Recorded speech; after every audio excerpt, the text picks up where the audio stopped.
salaad oo la dayaca waxaa ka ratibmo markiiba ku xidhiidhma naftu waxay doonayso la iska raaco la lumo.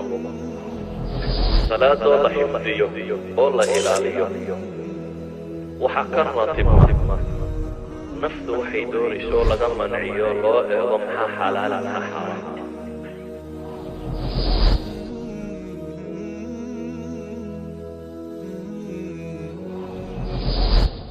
kuwaanu hanuuninay ee doorannay baa ilaahay leeyay subxaana wa tacaala. qoladaas sifadoodu waxay tahay baa ilaahay leeyay idaa tutlaa calayhim aayaatu araxmaani kharuu sujadan wa bukiya. haddii lagu akhriyo aayaadka alle subxaana wa tacaala waxay hoobtaan oo daataan oo dhacaan iyagoo sujuudsan baa rabbi leeyay subxaana wa tacaala oo ilmaynaya. waxay sujuud u daataan oo u hoobtaan iyagoo ilmaynaya. idan kooxdii wanaagsanayd markii ilaahay sifeeyey ee nebiye iyo rasul leh kooxda cagsigeeda abaa ilaahay sifaynaya. fakhalafa min bacdihim khalfun, koox xun baa daba martay. kooxdaa waxaa beddelay oo dhaxlay oo iyaga gadaashood yimi khalfun baa ilaahay yidhi. koox xun, khalfu suu. kooxdan xun ee gadaal ka timi maxaa u calaamad iyo astaana? ilaahay subxaana wa tacaala laba calaamadood buu siiyey. kow wuxuu yidhi adaacu salaa, salaaday dayaceen ayaa ilaahay ku tilmaamay. salaaddii may xifdinin oo may ilaalinin oo may dhowrin ee waa dayaceen baa rabbi leeyahy subxaana wa tacaala. dadkii dadka wanaagsan ka dambeeyey salaaddii bay dayaceen. waxaynu naqaanaa salaaddu waa arkaanta islaamka ugu waaweyn. waxay ka mid tahay wixii ambiyooyinkii hore lagu soo diray ee nebi moxamedna lagu soo diray. qur-aanka markaad akhrido in badan waxaad arkaysaa iyadoo ambiyada salaad lagu sifaynayo. salaaddaa way dayaceen baa la yidhi.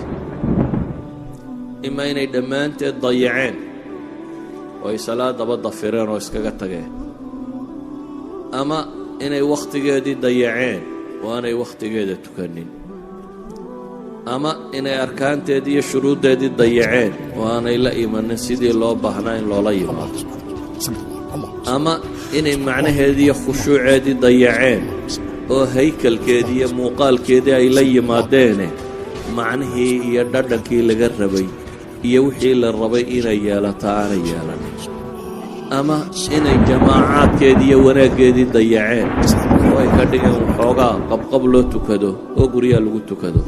si kastaba ha noqotee ilaahay wuxuu ku tilmaamayaa qoladani salaaddii way dayaceen. waxaa kaloo rabbi uu ku sifeeyey waattabacuu shahwaati, waxay raaceen maa tashtahiihi اlanfus.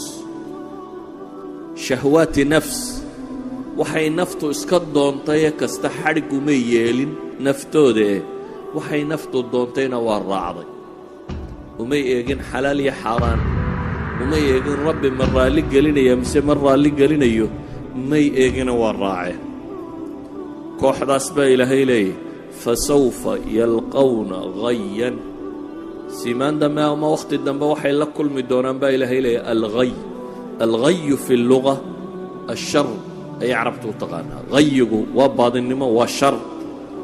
mufasiriintuna inta badan dalaalkay ku tilmaamaan. mufasiriinta qaarkoodna waxay ku sheegaanba inuu yahay waadi jahannamo ku yaalla oo ay kooxdaasi ka cabbi doonaan oo geli doonaan. ninkii dunida shar iyo bale la kulmay dee jahannamana inuu ka cabbayo ma fogaan.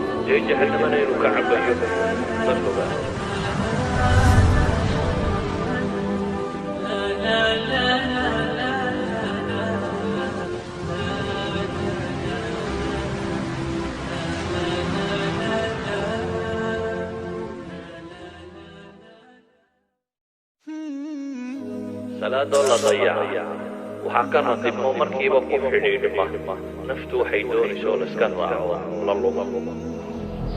salaadoo la xifdiyo oo la ilaaliyo waxaa ka ratibma naftu waxay doonayso laga manciyo loo eego maxaa xalaal maxaa xaaraam.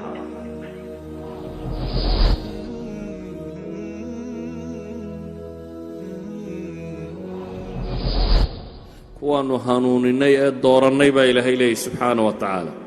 qoladaas sifadoodu waxay tahay baa ilaahay leeyay idaa tutlaa calayhim aayaatu araxmaani kharuu sujadan wa bukiya.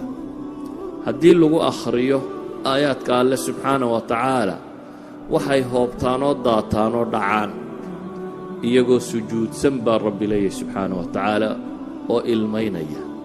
waxay sujuud u daataan oo u hoobtaan iyagoo ilmaynaya. idan kooxdii wanaagsanayd markii ilaahay sifeeyey ee nebiye iyo rusul leh, kooxdaa cagsigeeda abaa ilaahay sifaynaya. fakhalafa min bacdihim khalfun, koox xun baa daba martay. kooxdaa waxaa beddelay oo dhaxlay oo iyaga gadaashood yimi khalfun baa ilaahay yidhi, koox xun, khalfu suu. kooxdan xun ee gadaal ka timi maxaa u calaamad iyo astaana? ilaahay subxaana wa tacaala laba calaamadood buu siiyey. kow wuxuu yidhi adaacu salaa, salaaday dayaceen ayaa ilaahay ku tilmaamay. salaaddii may xifdinin oo may ilaalinin oo may dhowrin ee waa dayaceen baa rabbi leeyahy subxaana wa tacaala. dadkii dadka wanaagsan ka dambeeyey salaaddii bay dayaceen. waxaynu naqaannaa salaaddu waa arkaanta islaamka ugu waaweyn. waxay ka mid tahay wixii ambiyooyinkii hore lagu soo diray ee nebi moxamedna lagu soo diray. qur-aanka markaad akhrido in badan waxaad arkaysaa iyadoo ambiyada salaad lagu sifaynayo. salaaddaa way dayaceen baa la yidhi. imaa inay dhammaanteed dayaceen oo ay salaadaba dafireen oo iskaga tageen, ama inay wakhtigeedii dayaceen oo aanay wakhtigeeda tukanin, ama inay arkaanteedii iyo shuruuddeedii dayaceen oo aanay la imanin sidii loo baahnaa in loola yimaado, ama inay macnaheedii iyo khushuuceedii dayaceen oo haykalkeedii iyo muuqaalkeedii ay la yimaadeene macnihii iyo dhadhankii laga rabay iyo wixii la rabay inay yeelato aanay yeelanin, ama inay jamaacaadkeedii iyo wanaaggeedii dayaceen oo ay ka dhigeen waxoogaa qabqab loo tukado oo guryaha lagu tukado.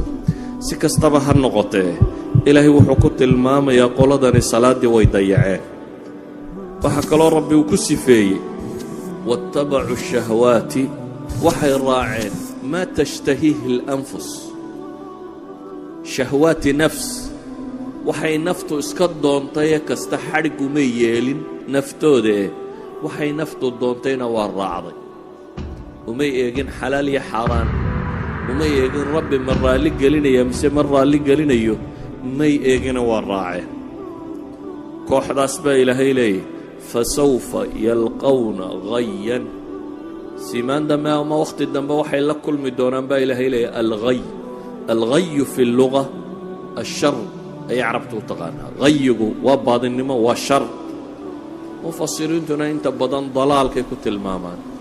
mufasiriinta qaarkoodna waxay ku sheegaanba inuu yahay waadi jahannamo ku yaalla oo ay kooxdaasi ka cabbi doonaan oo geli doonaan. ninkii dunida shar iyo balo la kulmay dee jahannamana inuu ka cabbayo ma fogaa.